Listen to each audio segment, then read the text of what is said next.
First contact and cultural shock. The command deck of the Asmarian exploration vessel Distant Stars hummed with activity as Commander Thrix studied the holographic display hovering before her. The ship's sensors had detected unusual energy signatures emanating from the third moon of a gas giant in this uncharted system. By all accounts, the moon should have been uninhabitable. Violent atmospheric storms, crushing gravity, and temperature variations that swung between scorching heat and bitter cold within a single planetary rotation. Confirm those readings, Commander Thrix ordered, her translucent membranes flickering with skepticism. The 6 slender digits of her right hand danced across the control panel, enhancing the image. Readings confirmed, Commander, reported Science Officer Zev, his voice modulated to convey both certainty and confusion. The energy signature matches known patterns of fusion reactors, but the location. He trailed off, unable to reconcile the data with logical possibility. Thrix's secondary eyes narrowed. The Asmarian exploration directive was clear. All signs of advanced technological activity in neutral space must be investigated. As representatives of the most technologically advanced species in the known galaxy, it was their responsibility to make contact with emerging civilizations and guide them into the interstellar community, or contain them if they proved hostile. Prepare a landing party, she decided. Full environmental protection protocols. Whatever's down there, it shouldn't be possible. 6 hours later, the Asmarian shuttle broke through the turbulent cloud layer of the moon, battling crosswinds strong enough to tear apart most spacecraft. The pilot, encased in a reinforced exosuit that amplified her natural strength by a factor of 20, still struggled with the controls. "We're approaching the source of the energy readings," Navigator Lear announced, his voice strained. 5 kilometers ahead. There appears to be a structure. The shuttle's forward cameras revealed a collection of prefabricated buildings nestled against a cliff face. Metal and composite materials gleamed dully in the faint sunlight that penetrated the perpetual storm clouds. Most shocking of all was the unmistakable evidence of deliberate engineering. Landing pads, external machinery, and what appeared to be environmental regulators. How is this possible? Weapons Officer Krev muttered, checking his disruptor for the 3rd time. The atmospheric pressure alone should crush those structures. Commander Thrix felt her primary heart quicken. That's what we're here to find out. The shuttle set down on a landing pad marked with unfamiliar symbols. The moment it touched down, the pad's edges lit up with guiding lights, and a transmission burst through on an open frequency. Unidentified vessel. This is Outpost Tharsis 7. Please identify yourself and state your purpose. The voice speaking the galactic standard trade language sounded casual, almost bored. Thrix activated the communication system. "This is Commander Thrix of the Asmarian exploration vessel Distant Stars. We detected your energy signature and wish to establish peaceful contact." A pause followed. Then, "Asmarian? Don't think we've met your kind before. Hold tight. We'll send someone out to greet you." The landing party exchanged nervous glances. Their intelligence database contained records of most spacefaring species, yet whoever these beings were, they spoke with the confidence of equals, not the awe typically shown to Asmarians. Minutes later, an airlock on the main structure cycled open.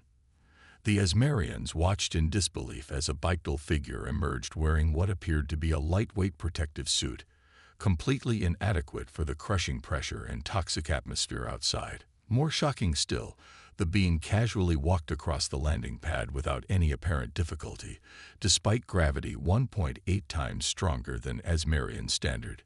It approached the shuttle and made a gesture that the cultural database identified as a friendly wave.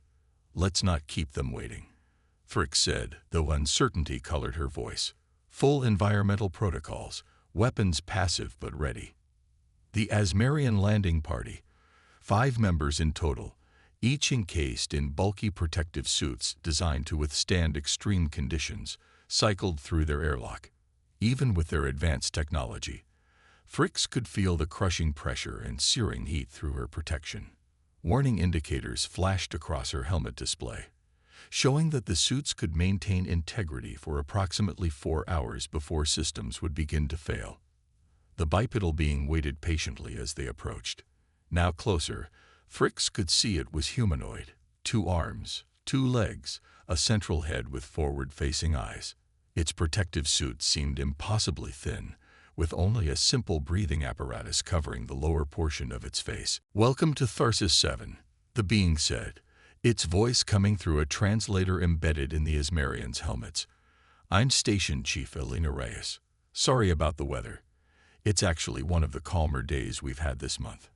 Fricks struggled to process this casual statement. The external sensors registered wind speeds of over 150 kilometers per hour and temperatures approaching 50 degrees Celsius, with atmospheric pressure nearly triple that of the Asmarian homeworld. "I am Commander Fricks. How are you surviving these conditions?" she asked, abandoning diplomatic protocol in her astonishment. The being, Elena, seemed confused by the question. "Oh, the suits. Yeah, we need breathing apparatus since the atmosphere's mostly nitrogen and sulfur compounds. The pressure and gravity aren't ideal, but we're adapted. Come inside. It'll be more comfortable to talk." The landing party followed Elena toward the main structure, each step requiring significant effort from their exosuits. Elena, by contrast, moved with easy grace, occasionally steadying herself against stronger gusts but otherwise untroubled. They entered through an airlock, which cycled with surprising efficiency. When the inner door opened, Fricks's sensors immediately registered new warnings. The internal environment was nearly as hostile as the exterior, with only the toxic elements filtered out. "You can remove your suits if you want," Elena said, pulling off her breathing apparatus and helmet to reveal pale skin and dark hair tied back from her face. "We keep it at Earth standard inside. A bit warm for my taste, actually, but the miners prefer it this way." "Earth standard?" Science Officer Zev asked, his voice faint with shock.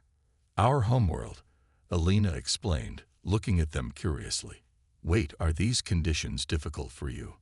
We can adjust the environmental settings in the conference room if needed." Fricks quickly intervened. "That would be appreciated.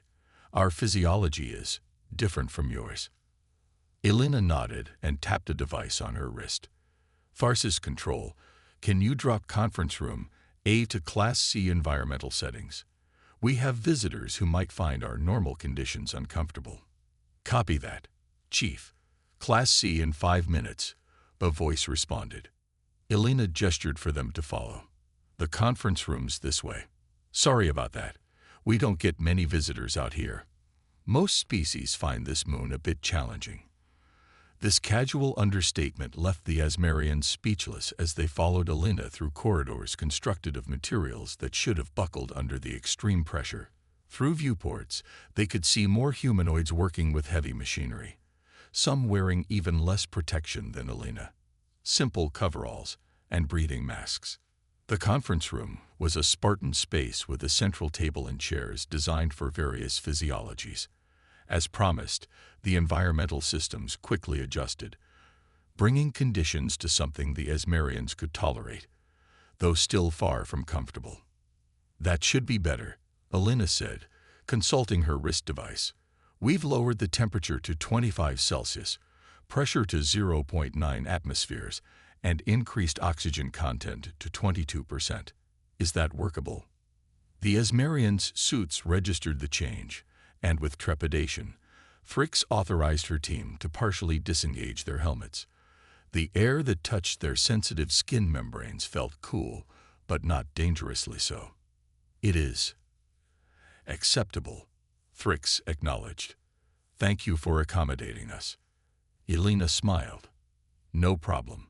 So, what brings the Asmarian exploration vessel to our little mining operation?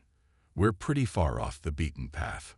"We detected your energy signature," Zev explained, his scientific curiosity overcoming his shock. "By our understanding, this moon should be uninhabitable. We came to investigate how any facility could exist here." Elena laughed, a sound that made the Asmarians' sensory tentacles vibrate uncomfortably. Uninhabitable. I mean, it's not a vacation spot, but we got about 300 people stationed here. The mineral deposits make it worth the hassle. 300. Weapons Officer Krev whispered, fins flaring in alarm. What species did you say you were? Thrix asked, suddenly aware that they might have stumbled upon something far more significant than a simple mining operation. We're humans, Elena replied. From Earth, Sol system. We're relatively new to interstellar travel, only been exploring beyond our system for about 70 years. This outpost is one of our more remote operations. Humans. Thrix repeated, the word unfamiliar. Our records don't contain information about your species. Elena shrugged. Another gesture the cultural database labeled as casual dismissal. Not surprising. We've mostly kept to our sector while we build up our infrastructure. This outpost is actually one of our experiments in extreme environment adaptation. Experiment. Zev leaned forward, fascination overcoming caution. You mean this isn't normal for humans? Well, it's pushing the envelope, Elena admitted. The gravity's about 1.8 times Earth normal, which is tough on the cardiovascular system long term. Our people rotate out every 6 months to prevent muscle atrophy and bone density issues. The heat's manageable, similar to some desert regions back home. But the pressure and atmospheric composition are the real challenges. As if on cue, a low rumble shook the facility. The Asmarians tensed, but Elena merely glanced at a display panel. Just another quake, she explained. We get them every few hours. The moon's crust is fairly unstable due to tidal forces from the gas giant. That's actually why we built here. The geological activity brings valuable minerals closer to the surface. Thrix stared at the human in disbelief. Everything about this situation defied Asmarian understanding of survivable conditions. More alarming was the implication that these conditions were merely challenging, rather than immediately lethal to humans. Would you like a tour of the facility? Elena offered. We're pretty proud of what we've built here. Then maybe you can tell us more about the Asmarians. Always good to meet new neighbors in the galaxy. Before Thrix could respond, the door to the conference room slid open. Another human entered, this one larger and more heavily muscled, wearing only a simple coverall stained with unknown substances. Chief, sorry to interrupt, the newcomer said, but we're about to start the pressure test on Shaft 14, and you said you wanted to observe. Right, thanks, Dmitri, Elena responded, then turned back to the Asmarians. Actually, this might interest you.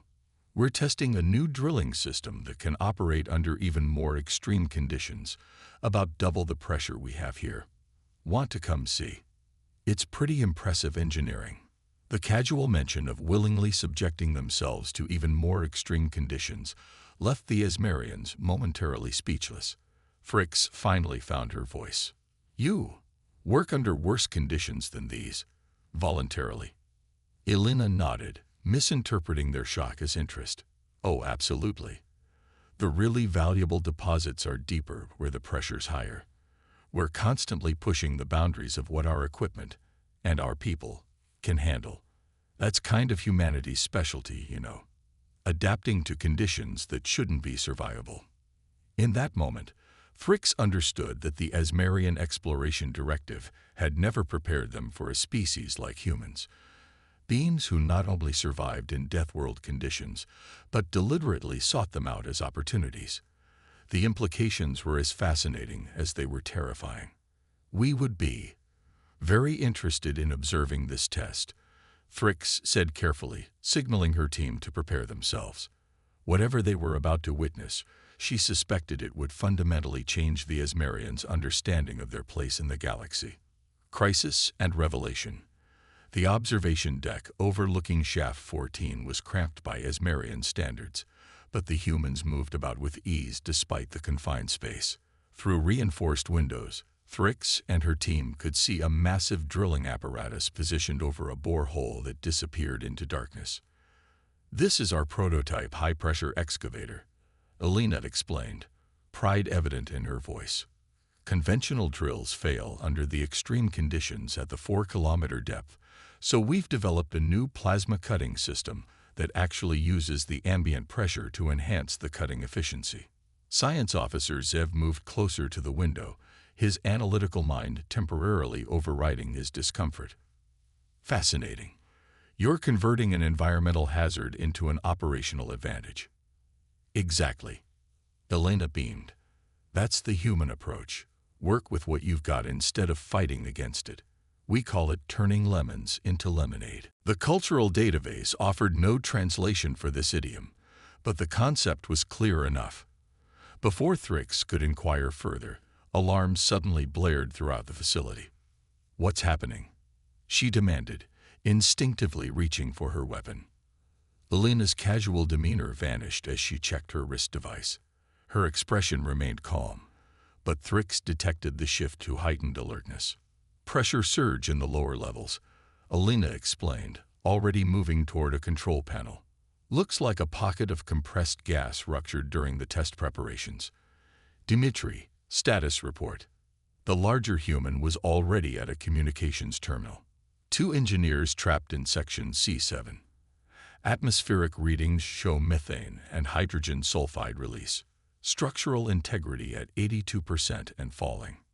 Thrix's suit sensors immediately translated these conditions, a lethal combination of explosive and toxic gases under crushing pressure, with imminent structural collapse likely. Even for Asmarians with their advanced technology, such a situation would warrant immediate evacuation. Launch emergency protocols, Elena ordered, her voice steady. I need a rescue team at access point E4 in 3 minutes. Full gear, Category 1 hazard. To Thrix's astonishment, there was no panic among the humans. Instead, they moved with practiced efficiency, some donning more substantial protective gear, while others calmly routed power and adjusted environmental controls. Commander, Krev whispered urgently, our suits are registering increasing strain. If the structural integrity fails further, we should return to our shuttle. Thrix agreed. Chief Reyes, my team will evacuate to our vessel. We recommend you do the same. Elena looked genuinely surprised. Evacuate? For a level 2 pressure event? That's unnecessary. We handle these every few months. But you're welcome to return to your ship if you feel unsafe. The casual dismissal of what the Asmarians recognized as a catastrophic emergency was jarring. Even more shocking was watching several humans head toward the danger rather than away from it. You're sending people into that section? Zev asked incredulously. Our readings indicate conditions that would kill most species in minutes. Hence the Category 1 hazard gear, Elena explained as if it were obvious. The suits can handle the pressure and filter the toxins. The real challenge is the temperature spike from the gas expansion, but the cooling systems should manage it. As if to contradict her confidence, a deep rumble shook the facility, followed by the screech of straining metal. Warning lights flashed across control panels. Structural breach in section C8. Reported a human from a monitoring station. Pressure wave approaching our position. Elena's expression tightened. Seal bulkheads D through F emergency bracing. She turned to the Asmarians. You should get into your suits, fully sealed. This might get rough. The Asmarians didn't need to be told twice. As they rushed to reseal their environmental protection, Thrix observed the humans implementing countermeasures with remarkable speed. Some braced doorways with expandable supports, while others rerouted power from affected sections. The pressure wave hit with physical force. Even within her advanced suit, Thrix felt the crushing sensation as atmospheric pressure spiked by nearly 30%. Warnings flashed across her helmet display. The suit was approaching its operational limits. Through the observation window, they watched in horror as part of the shaft collapsed, sending debris hurtling upward. A section of ceiling in an adjacent chamber gave way, exposing that area to the full fury of the moon's atmosphere. Breach contained to sections C8 through C10, reported a human technician, seemingly unconcerned that death was mere meters away. Rescue team has reached the trapped engineers. Extraction in progress. Commander, Navigator Lur said urgently, our suits can't withstand these conditions for more than another hour. The pressure is exceeding safety parameters. Fricks made a decision. Chief Reyes, my team must return to our vessel immediately. Our protective technology has limitations. Elena nodded, distracted by incoming reports. Of course. Take Emergency Corridor B. It's pressurized to lower levels for equipment transport. Dmitri will show you. The large human gestured for them to follow. As they moved through the corridor, Fricks noticed that many of the humans were operating with minimal protection despite the deteriorating conditions. Some wore only breathing apparatus with simple pressure suits that looked impossibly inadequate. They had nearly reached the exit when the most violent tremor yet shook the facility. Fricks was thrown against a wall, her suit absorbing most of the impact, but warning of component strain. Worse, the path ahead collapsed in a shower of metal and composite materials. Route blocked, Dmitri announced, somehow remaining upright. We'll have to go around through the maintenance tunnels. Our suits will fail before we reach the shuttle. Zev calculated, fear evident in his voice. Dmitri considered this information with surprising calm. Then we'll need to get you supplementary protection. He activated his communicator. Need 4 T7 pressure wraps to Section B3. Emergency priority. While they waited, Fricks observed the human facility fighting against conditions that should have destroyed it. Automated systems deployed repair drones, while humans in heavier protective gear worked to contain the breaches. Most shocking was their methodical approach. This was clearly a scenario they had prepared for. Within minutes, several humans arrived carrying what looked like thin metallic blankets. These are external pressure distributors, Dmitri explained. We use them to protect sensitive equipment, but they should help your suits handle the strain. The blankets were actually advanced metamaterials that, when wrapped around the Asmarian suits, immediately reduced the pressure strain by nearly 40%. Fricks's suit indicators shifted from critical to merely dangerous.